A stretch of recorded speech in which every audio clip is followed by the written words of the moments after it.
하나님 말씀 봅니다. 야고보서 1장 25절에서 27절 말씀 우리 함께 보고 읽고 듣도록 하겠습니다. 자유롭게 하는 온전한 율법을 들여다보고 있는 자는 듣고 잊어버리는 자가 아니요 실천하는 자니 이 사람은 그 행하는 일에 복을 받으리라. 누구든지 스스로 경건하다 생각하며 자기 혀를 제갈 물리지 아니하고 자기 마음을 속이면 이 사람의 경건은 헛것이라. 하나님 아버지 앞에서 정결하고 더러움이 없는 경건은 곧 고아와 과부를 그 환난 중에 돌보고 또 자기를 지켜 새 속에 물들이지 아니하는 그것이니라. 아멘. 아멘. 참으로 많은 분들이 몸이 안 좋아서 자리를 빈자리가 많고 또 한국에 가신 분들이 있어서 빈자리가 오늘따라 유난히 많은 것 같습니다. 하나님의 말씀은 온전히 율법을 지켜야 구원을 받을 수 있다고 우리들에게 말씀을 합니다. 너희들이 말씀을 대로 살아야만 구원을 받는다는 것입니다. 그런데 우리들이 하나님의 말씀을 율법을 온전히 다 지킬 수가 없다는 것이 문제입니다. 그렇다면 저와 여러분이 온전히 지킬 수도 없는 율법을 하나님이 하나님의 백성들에게 주신 이유가 무엇일까요? 지킬 수 없는 율법을 주셔서 어떻게 그 율법을 우리 보고 지키라고 또 말씀하고 계시는 걸까요? 우리 한번 로마서 3장 19절에서 20절 말씀을 봅니다. 왜 율법을 주셨는지 말씀해 주고 있습니다. 천천히 한번 보고 읽고 듣도록 합니다. 우리가 알거니와 물은 율법이 말하는 바는 율법 아래에 있는 자들에게 말하는 것이니 이는 모든 입을 막고 온 세상으로 하나님의 심판 아래에 있게 하려 함이라. 그러므로 율법의 행위로 그의 앞에 의롭다 하심을 얻을 육체가 없나니 율법으로는 죄를 깨달음이니라. 아멘. 이 말씀은 무슨 말씀이냐면 이 율법을 통해서 모든 사람이 하나님의 의로움에 이르지 못한다는 것입니다. 모두 다 심판을 받아 마땅한 존재임을 깨닫게 해주시기 위해서 율법을 주셨다고 합니다. 그러니까 지키지 못할 율법을 주신 것은 뭐예요? 심판을 받아 마땅한 존재가 너희들이야 라는 것을 알게 해주기 위해서 율법을 주셨다는 거예요. 그러니까 말씀을 주셨다는 거예요. 그리고 율법을 통해서 죄가 무엇인지 알게 되고, 율법이 없으면 죄가 무엇인지를 몰라요. 우리가 죄를 짓고 사는 그게 죄가 죄인지를 모르고 산단 말이에요. 그러나 하나님의 말씀이 있기 때문에 우리가 살아가면서 이거는 죄야 아니야가 알게 되는 거예요. 그러니까 죄가 무엇인지 알게 되고, 그리고 내가 하나님 앞에 죄인임을 절실히 깨닫게 하기 위해서 율법을 주신 것입니다. 율법을 지키라고 우리에게 주신 이유는, 그러니까 첫 번째는 뭐였죠? 죄를 깨닫게 하는 거. 내가 죄인이라는 것을 알게 하는 거고, 그 다음에 두 번째는 이 율법을 통해서 우리는 하나님의 뜻을 알게 됩니다. 하나님이 무엇을 하라고 명령하시는지, 무엇을 하지 말라고 명령하시는지 알게 됩니다. 그런데 문제는 우리가 하나님이 하라고 명령하신 것은 하지 않고 하지 말라고 명령하시는 것을 해버리는 죄인들이라는 것입니다. 그래서 율법을 통해서 나는 하나님 앞에 심판받아 죽어야 하는 죄인임을 깨닫고 그 깨닫는 자는 절망하게 되고 낙심하게 되죠. 도저히 나는 하나님의 심판을 벗어날 수 없고 하나님의 진노의 불이 나에게 임할 수밖에 없기 때문에 율법을 통해서 나의 죄인됨을 깨달은 사람은 절망할 수밖에 없습니다. 나 이제 그럼 어떡하지? 나는 이제 완전히 저주받을 수밖에 없네? 절망할 수밖에 없는 거예요. 내 자신의 죄인됨과 하나님의 심판으로 인해서 이렇게 절망하고 낙심한 사람은 하나님의 은혜가 나에게 꼭 필요하구나, 나에게 있어야 한다는 것을 이제 알게 됩니다. 그리고 그 하나님의 은혜의 증거자이신 오직 예수 그리스도만을 찾게 되어 있습니다. 그래서 율법의 역할은 저와 여러분을 예수 그리스도에게로 이끄는 거예요. 예수님만 찾을 수 있도록. 나는 죄인이다. 나는 도저히 하나님이 원하시는 그 기준에 이룰 수 없고 율법의 모든 요구를 지킬 수도 없고, 그러기 때문에 내 대신 모든 율법을 완전하게 이루신, 완성해 주신 예수님이 필요함을 절실히 깨닫고 나의 죄를 용서하시고 나를 의롭게 인정해 주시는 예수님의 대속의 은혜가 필요함을 알도록 저와 여러분이 이렇게 복된 자리에까지 오게 한 것이 율법인 것입니다. 하나님의 말씀인 것입니다. 하나님의 말씀이 저와 여러분을 이 자리까지 오도록 이끌었다는 것입니다. 25절을 한번 다시 봅니다. 25절 같이 볼까요? 자유롭게 하는 온전한 율법을 들여다보고 있는 자는 듣고 잊어버리는 자가 아니요 실천하는 자니 이 사람은 그 행하는 일에 복을 받으리라. 무슨 말씀이에요? 네. 율법을 통해서 나는 하나님 앞에 심판받아 죽어야 하는 죄인임을 깨닫고 절망하고 낙심하게 된 내가 자유롭게 하는 온전한 율법이 뭐라고 그랬죠? 예수 그리스도라고 그랬죠. 그 예수 그리스도를 믿으면 자유할 것이라고 말씀해주고 있는 것입니다. 내가 율법을 못 지켜도 예수 그리스도를 믿으면 우리는 자유로운 자들이라는 것입니다. 온전한 율법인 예수 그리스도는 우리를 죄에서 해방시키고 진정한 자유를 주는 복음입니다. 그래서 예수 그리스도가 복음이에요. 복음이 뭐예요? 기쁜 소식이에요. 기쁜 소식. 율법을 온전하게 이루신 예수 그리스도 안에 있으면 우리는 실천할 수 없지만, 그러나 예수님이 다 실천했고 순종했기 때문에 저와 여러분을 실천할 수 있도록 도우시는 분이라는 것입니다. 예수님께서. 26절 말씀을 봅니다. 같이 볼까요? 누구든지 스스로 경건하다 생각하며 자기 혀를 제갈 물리지 아니하고 자기 마음을 속이면 이 사람의 경건은 헛것이라. 아멘. 너무너무 중요한 말씀을 우리들에게 해주고 있습니다. 누구든지라고 말씀합니다. 누구든지. 그게 저와 여러분에게 다 속한다는 거죠. 대상이라는 거죠. 뭐라고 말씀합니까? 자기 혀를 제갈 물리지 아니하면 이 사람의 경것은 헛것이라고 말씀합니다. 저와 여러분이 지금 경건 생활을 하고 있습니다. 예배를 드리고 있습니다. 그런데 내 혀를 제갈 물리지 아니하면 이 예배도 헛것이라는 것입니다. 혀는 작은 지체이지만 우리의 말, 혀를 통해서 나가는 우리의 말은 우리의 믿음과 경건을 드러내는 중요한 역할을 합니다. 그래서 야고보서 이제 앞으로 3장에서 말에 대해서, 혀에 대해서 더 깊게 살펴보겠지만, 혀를 뭐라 그래서 배의 키에다가 비유하면서 혀가 온몸을 움직일 수 있다고 말해줍니다.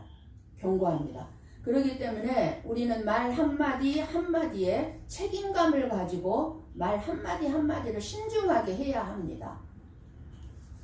쉽게 내뱉으면 안 돼요. 그래서 잠언 18장 21절 말씀을 봅니다. 함께 봅니다. 죽고 사는 것이 혀의 힘에 달렸나니 혀를 쓰기 좋아하는 자는 혀의 열매를 먹으리라. 아멘. 우리들의 말이 씨가 되어서 심어져요. 우리의 말도 씨예요. 그래서 우리의 말을 하면 입 밖으로 나오면 다 떨어져서 심어지는 거예요. 그 심어지는 것은 뭐예요? 열매가 나타나겠죠. 그 결과로. 그래서 그 열매를 따먹게 돼 있어요. 그러니까 내가 말한 대로 내가 내 삶의 열매를 따먹는 거예요. 그러니까 말이 그만큼 중요한 거예요. 그러니까 내가 한 말과 그 말의 힘이 그 영향력이 내 말의 영향력이 나의 생사하복을 좌우하게 된다는 말씀이에요. 우리의 삶을. 내 말이 내 삶을 다 좌우하고 있는 거예요. 그래서 우리의 말은 더군다나 또 다른 사람들에게도 영향을 미치고 때로는 하나님께 영광 돌리기도 하지만 하나님을 욕되게 할 수도 있습니다. 헛되지 않은 경건은 그 뭐예요? 자기 혀를 제어하고 하나님께 영광 돌리는 말로 나타나야 된다는 거. 우리가 말씀을 알고 있다고 경건한 자가 아닙니다. 목사라고 해서 결코 경건한 자가 아닙니다. 말씀대로 살아서 실제로 내 삶의 열매를 맺지 못하고 있다면 자기 혀를 제갈 물려야 합니다. 제갈 물리는 건 뭔지 알죠? 소의 입에게 제갈 물리잖아요. 말의 입에도 제갈을 물리고 말들이나 소들을 제어하기 위해서 제갈 물리지 않고 다른 사람을 가르치고 비판하면 내 마음을 속이는 것이라고 말씀합니다. 자기 마음을 속인다고 말씀합니다. 하나님처럼 저와 여러분을 잘 알고 있는 사람이 누가 있겠습니까? 우리는 나도 모르잖아. 내가 나를 모르잖아요. 그러니까 내 말이 나를 속이는지를 몰라요. 근데 하나님은 안단 말이에요. 내 말을 듣고 이거 너는 너를 속이고 있구나. 말과 행동이 다르기 때문에 스스로 속이며 위선적인 삶을 사는 것입니다.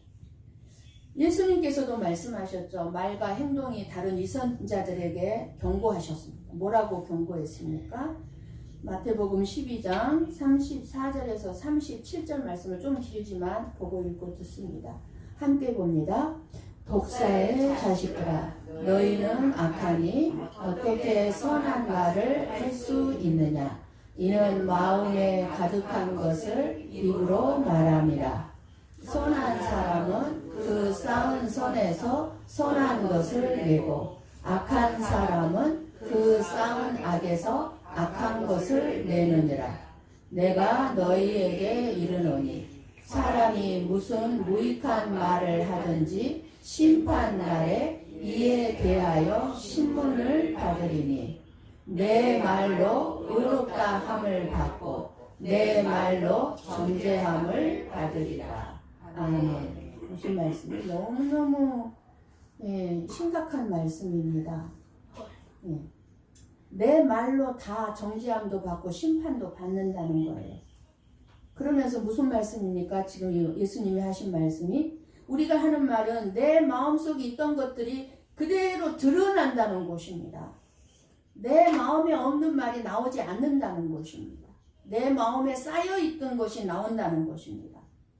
그렇기 때문에 악한 영을 가지고 내 마음속에 나쁜 마음을 가지고 있으면 겉으로 내가 아무리 선한 말을 해도 그 선한 말 속에 악한 것이 다 드러난다는 것입니다.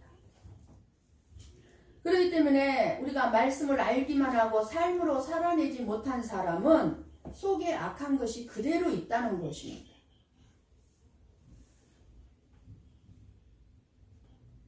그래서 아무리 좋은 말을 해도 속에서 악한 것이 나온다는 것입니다. 그래서 우리는 급하게 말하지 않도록 우리의 혀를 제갈 물려야 하는 것입니다. 우리의 혀를 제갈 물리고 말씀을 실천함으로 우리의 진정한 경건을 나타낼 수 있기를 원합니다. 아멘. 바리새인들과 제사장 같은 사람들은 자기들이 참으로 경건하다고 생각했습니다. 율법을 실천하기에 애를 썼던 사람들이고 이 바리새인들, 이 제사장들은 일주일에 2번씩 금식하고 11조하고 시간을 정해서 기도하는 누가 봐도 믿음이 있는 사람다운 믿음의 모습을 보여줬기 때문에 자타가 경건한 사람이라고 생각했습니다. 그런데 바리새인들은 자기들의 혀를 제갈 물리지 못했습니다.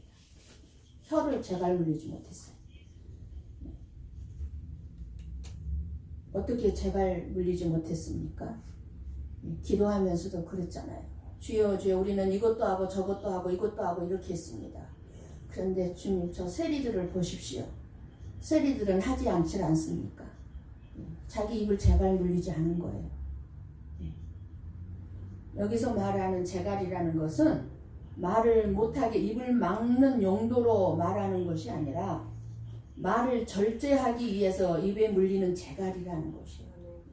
말을 절제시키기 위해서 제갈을 물리라는 거예요. 자기 입에 말에 제갈을 물리지 않았으니까 자기의 의를 드러내고 다른 사람을 비판한 거예요. 민수기 14장 28절을 봅니다. 같이 봅니다. 민수기 14장 28절 같이 봅니다. 그들에게 이르기를 여호와의 말씀에 내 삶을 두고 맹세하노라. 너희 말이 내 귀에 들린 대로 내가 너희에게 행하리니.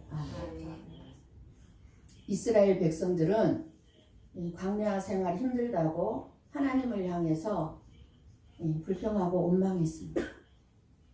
죽겠다, 망했다, 막 그러면서 끊임없이 하나님을 원망했을 때 하나님께서 어떻게 하셨습니까? 그들의 말대로 광야에서 다 죽게 만들었고 망하게 버리게 만들었습니다. 그냥 죽겠다 하니까 그렇게 죽게 만들어 버렸어요. 우리의 일상적인 언어 생활이 우리 믿음의 삶이 헛된 경건의 삶인지 아닌지 알게 해줍니다. 여러분들의 일상적인 하루하루의 삶 속에서 여러분들이 어떤 말을 많이 하는지 돌아보십시오. 긍정적인 말을 많이 하는지 부정적인 말을 많이 하는지, 살리는 말을 많이 하는지 죽이는 말을 많이 하는지. 거짓 경건은 통제 없이 자기 마음대로 말이 입에서 쏟아져 나온다면 그 사람의 경건은 거짓인 헛된 경건이라는 것입니다. 말을 함부로 쏟아내는 사람은 스스로를 속이는 삶을 살고 있다고 오늘 말씀은 분명하게 말씀합니다. 자기 마음을 속이고 있다는 것입니다. 다른 사람을 속이는 것이 아니라 내 마음을 내가 스스로 속이고 있다는 것입니다. 자기는 신앙이 좋다고 믿음이 좋다고 생각하면서 자신의 혀를 제갈먹이지 않는 그런 신앙생활은 하나님을 기쁘시게 하기에는 어리석게도 실패하고 있다는 것입니다. 저나 여러분의 말로 통해서 다른 사람을 자꾸 비판하고 판단하고 그런다면 그 말을 들은 하나님이 기쁘시겠습니까? 안 기쁘죠. 왜요? 하나님은 저와 여러분 다 사랑하잖아요. 똑같이 우리는 허물이 있고 실수가 있고 연약함이 있잖아요. 다 알고 계시는 하나님이란 말이에요. 하나님의 말씀이 통제하도록 저와 여러분에게 요구하는 것은 우리들의 혀입니다. 말입니다. 일상생활에서 나의 혀를 제갈 물리는데 실패하면 그 경건은 헛것이라고 분명하게 말씀합니다. 내가 아무리 말씀을 많이 알고 전한다 할지라도 내 말을 절제하지 못하고 쏟아낸다면 나의 모든 것들이 무의미하다는 거, 헛되다는 거. 우리들이 살아가면서 말이 변하지 않는 그런 믿음 생활을 하고 있다면 우리의 신앙생활이 무의미하다는 것입니다. 우리는 매주일 모여서 하나님의 말씀을 듣습니다. 그러면 이제 들은 말씀으로 인해서 여러분의 삶과 말이 변하고 있는지 살펴보시기를 바랍니다.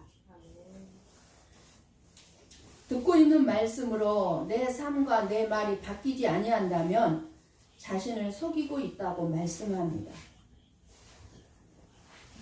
그러니 아무리 내 자신이 경건하다고 내가 생각이 될지라도 내 혀가 제갈 먹이지 않은 상태에 있는 사람이라면 나의 모든 경건 생활은 헛된 경건 생활일 수밖에 없다는 것. 다 아무것도 아닌 것처럼 여긴다는 거예요, 하나님께서. 그럼 경건은 무엇인가? 27절에 말씀하죠. 한번 봅니다.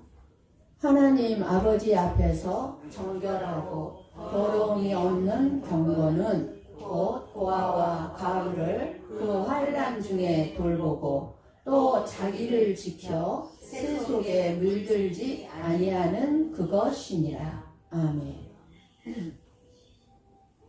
하나님 아버지 앞에서 깨끗하고 더러움이 없는 경건은 두 가지란 뭐예요? 고아와 가부를 돌보는 것, 그리고 자기를 지켜서 새 속에 물들지 아니하는 것. 이게 하나님 아버지 앞에서 정결하고 더러움이 없는 경건입니다. 예, 고아와 가부를 말씀하시는 것은 고아와 가부만을 말씀하시는 것이 아닙니다. 고아와 가부는 이때 당시만 해도 가장 약한 사회적 계층에 있는 사람들, 가난하고 헐벗고 병든 자들, 고아와 가부. 이때 당시는 고아와 가부는 진짜 살 길이 없는 자들이었지. 지금은 아니잖아요. 고아와 가부도 얼마든지 국가적으로 다 도움을 주고 있지 않습니까? 지금은 아니지만 이때 당시는 그랬어요. 그래서 하나님께서는 저와 여러분의 믿음이 연약한 자와 소외된 자를 돌보는 사랑으로 나타나기를 원하시는 거예요.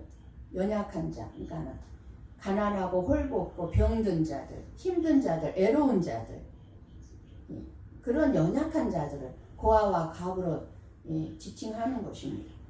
그래서 27절의 말씀은 단순히 고아와 가부를 도와주는 것이 경건한 삶이라는 뜻이 아닙니다.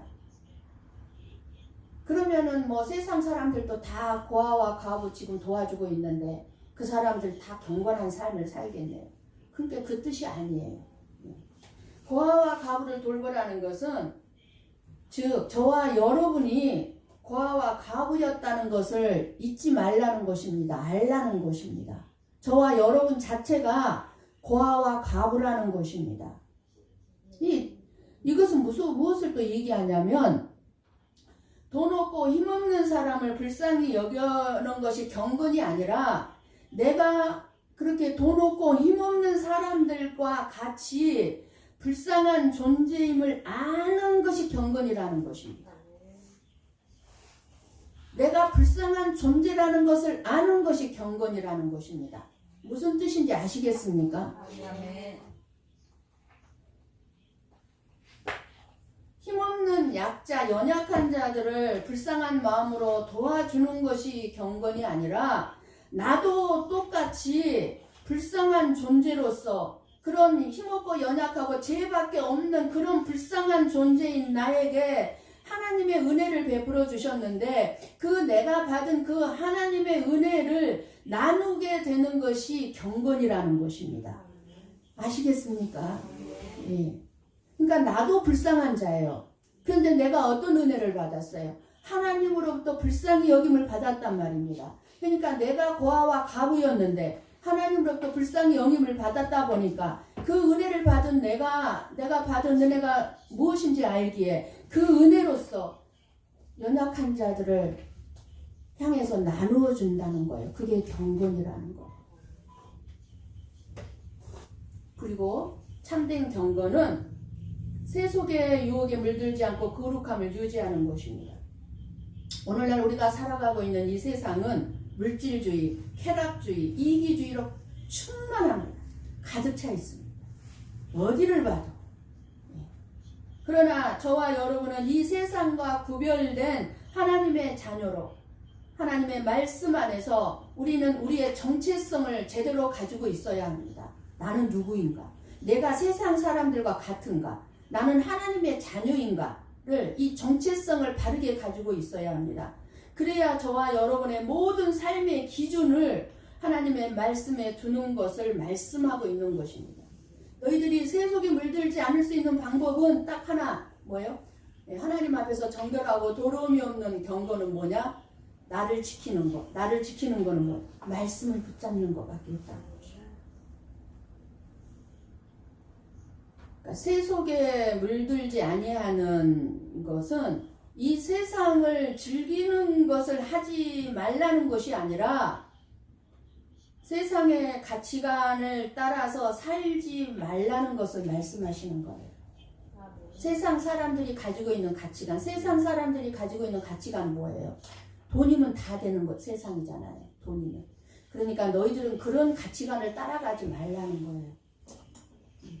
즉 세상 사람들이 살아가는 가치관을 따라 살지 않는, 쉽게 말하면 여러분 가라오케 안 가는 것이 세속에 물들지 않는 경건이 되는 것이 아니라 세상 사람들처럼 돈을 나의 힘으로 여기지 않고 돈이 있으면 뭐든지 할 수 있다는 이런 세상적인 사고방식에 물들지 않는 것이 자기를 지키는 것입니다. 비록 나에게 돈이 모자라고 없다 할지라도 말씀이 있으면 우리는 살 수 있는 자들이잖아요. 그러니까 물들지 말라는 거예요. 세속에. 저는 옛날에는요. 가라오케 가는 것이 세속에 물드는 것인 줄 알았어요. 그냥 안 갔어요. 그런데 하나님을 진짜 하나님이 나에게 자유가 뭔지를 알게 해준 다음에 제가 가라오케를 2번인가 3번 가봤습니다. 좋더라고요. 진짜 스트레스 풀리더라고요. 가보니까. 아, 이래서 사람들이 여기 와서 이렇게 노래를 부르는구나를 알겠더라고요.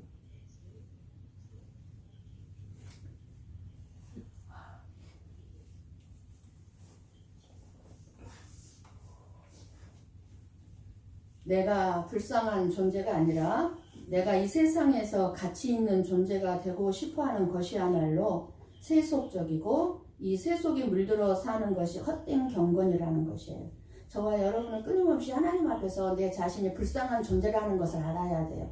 그런데 우리는 이 세상에서 끊임없이 내가 가치 있는 존재가 되고 싶어 하잖아요. 아니요. 하나님은 그러지 말라는 거예요. 너희들이 세상에서 가치 있는 존재가 되려고 애쓰지 말고 하나님 앞에서 불쌍한 존재가 되라는 거예요. 그게 헛된 경건은 아니라는 거예요.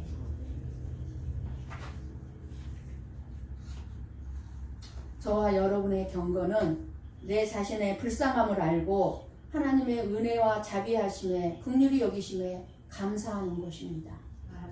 그리고 이러한 감사의 마음은 내가 깨달은 은혜와 자비하심이 고아와 과부 같은 이웃에게 베풀어지는 거예요. 내가 나를 불쌍히 여길 줄 알아야 다른 사람을 진짜 불쌍히 여길 줄 안다 그 말입니다. 내가 나를 불쌍히 여길 줄 모르는데 내가 다른 사람을 불쌍히 여길 줄 알겠습니까? 아니라는 거예요. 이것이 참된 경건이라는 거예요. 고아와 과부를 그 환난 중에 돌봐야 하는 것은 바로 그들은 저와 여러분에게 갚을 길이 없기 때문입니다. 저 사람은 내가 뭐 이만큼 도와주면 저 사람은 나한테 또 이만큼 또 베풀어 줄 거야. 이거 생각하고 도와주지 말라는 거예요. 절대적으로 나한테 갚을 수 없는 사람.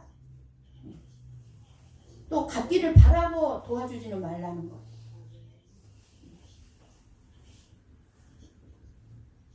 나에게 갚을 것이 없는 고아와 과부 같은 사람들을 사랑하는 것이 진정한 사랑이라는 것입니다. 그리고 이것이 바로 하나님 아버지 앞에서 정결하고 더러움이 없는 경건이라는 것입니다.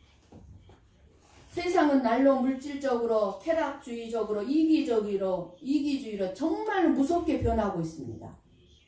심지어 교회 안에서까지. 자신의 이득을 위해서는 무엇이든지 하려고 하지만 나에게 이익이 없으면 아무것도 하려고 하지 않아요. 무조건 먼저 손익계산부터 따지는 거예요. 나한테 이익이 되면 하고 나에게 이익이 안 되면 안 하고. 얼마나 진짜 이기적입니까? 이 세상은 갈수록 그래. 근데 교회 안에 많은 성도들이 지금 그렇게 변해가고 있어요. 세속에 물들어가고 있어요. 좀 손해보면 어때요? 내가 좀 희생하면 어때요? 내가 좀 더 일하면 어때요? 수고하면 어때요? 자기들의 이득을 위해서는 어제의 원수가 친구가 돼요. 나한테 이득이 되면 어저께 원수같이 여겼던 사람이 친구로 삼아버려. 나한테 손해가 되면 어제 그렇게 친했던 친구를 원수로 삼아버려. 정말 이럴 때일수록 저와 여러분들의 마음은 단순하게 생각하고 어떤 그런 얄팍한 이득에 따라서 움직이지 않기를 원합니다. 아멘. 그래서 사람들의 마음은 한없이 지금 이 세상은 강팍해지고 있습니다. 이렇게 강팍해지는 사람들 마음속에서 어떻게 사랑이 있을 수 있겠습니까? 자기 이익만 따지는데. 새 속에 물들은 자라는 것은 부도덕하고 이기심 있고 폭력, 거짓말, 시기심, 물질주의, 쾌락주의 등등등등 모두 다 하나님을 떠난 새 속에 물든 사람들이 행하는 삶입니다. 그러나 문제는 많은 성도들도 세상에 이런 새 속에 물들이 꽉 차 있다는 것이 너무너무 큰 문제입니다. 그런데 이런 세상에서 우리를 지킨다는 것은 쉬운 일이 아니죠. 어쩌면 우리의 힘으로는 불가능할 수도 있습니다. 하나님의 사랑 안에서라면 그러나 우리가 지킬 수 있다는 것입니다. 유다서 1장 21절 말씀을 봅니다. 함께 천천히 봅니다. 하나님의 사랑 안에서 자신을 지키며 영생에 이르도록 우리 주 예수 그리스도의 긍휼을 기다리라. 아멘. 이것을 우리는 은혜라고 부릅니다. 오늘도 유다서도 말씀하죠. 사랑 안에서 나를 지키라. 그 영원한 생명에 이르도록 예수님의 긍휼을 기다리라. 오직 하나님의 은혜와 긍휼만으로 저와 여러분이 지켜나갈 수 있다는 것입니다. 자신을 지키며. 그러니까 하나님의 사랑 안에서만 내 자신을 지킬 수 있다는 것입니다. 이 시대는 경건하지 못한 시대요. 악하고 음란한 시대입니다. 예수 그리스도의 피로 거듭난 저와 여러분들은 이 시대의 음란과 부패, 타락된 문화 속에서 지금 살아가고 있습니다. 이러한 새 속에 물들지 아니하는 삶을 살아야 하는 저와 여러분들이야말로 정말 경건하고 거룩한 사람들인 줄을 믿습니다. 그렇다면 저와 여러분이 경건하고 거룩한 삶을 참으로 살고 있습니까? 우리는 음란하고 부패하고 타락된 문화 속에 살면서도 내 자신을 지킬 줄 알아야 합니다. 그리고 하나님의 말씀에 순종하여 경건하며 거룩한 삶으로 자신을 지킬 줄 알아야 마지막 날 하나님의 심판대 앞에서 알곡으로 구원을 받을 수 있고 상을 받을 수 있다는 것입니다. 그래서 정결하고 더러움이 없는 참된 경건 생활은 저와 여러분이 반드시 살아내야 하는 삶입니다. 반드시 살아내야 하는 삶이에요. 베드로후서 3장 7절 말씀을 봅니다. 같이 봅니다. 이제 하늘과 땅은 그 동일한 말씀으로 불사르기 위하여 보호하심과 되어 경건하지 아니한 사람들의 심판과 멸망의 날까지 보존하여 두신 것이니라. 아멘. 아멘. 너무 무서운 말씀이죠. 하나님은 경건치 못한 자를 분명히 심판한다고 말씀합니다. 경건하지 아니한 사람들의 심판과 멸망의 날까지 하나님의 말씀은 보존된다고 말씀하셔요. 그럼 참된 경건은 무엇입니까? 오늘 저와 여러분에게 주시는 말씀은 헛되지 않은 참된 경건의 삶이 무엇인지 깨달음을 주고 있습니다. 오늘 말씀을 통해 저와 여러분의 믿음이 단순히 머릿속에 머무는 지식이 아니라 우리 삶의 모든 영역에서 드러나는 실제적인 삶의 모습이 되어야 함을 들었습니다. 우리들의 혀를 재갈물리지 않으면 결코 경건의 삶이 될 수 없고, 그죠? 내 자신을 속이고 있다는 것을 알고, 우리의 믿음이 연약한 자들을 돌보고, 나도 역시 연약한 자니까 내가 연약한 자임을 안다면 진짜 사랑으로 연약한 자를 돌볼 수 있다는 거죠. 그리고 세속에 물들지 않는 거룩한 삶으로 나타날 때 하나님께서는 그 삶을 기뻐하시고 복 주신다는 것입니다. 아멘. 이 한 주간도 하나님의 말씀을 행하는 자로 헛된 경건한 자가 되지 말고 우리의 말을 절제하며 세속에 물들지 않는 삶을 살아가며 하나님의 은혜를 경험하는 저와 여러분의 복된 삶이 되시기를 주님의 이름으로 간절히 축원합니다. 아멘. 기도하겠습니다.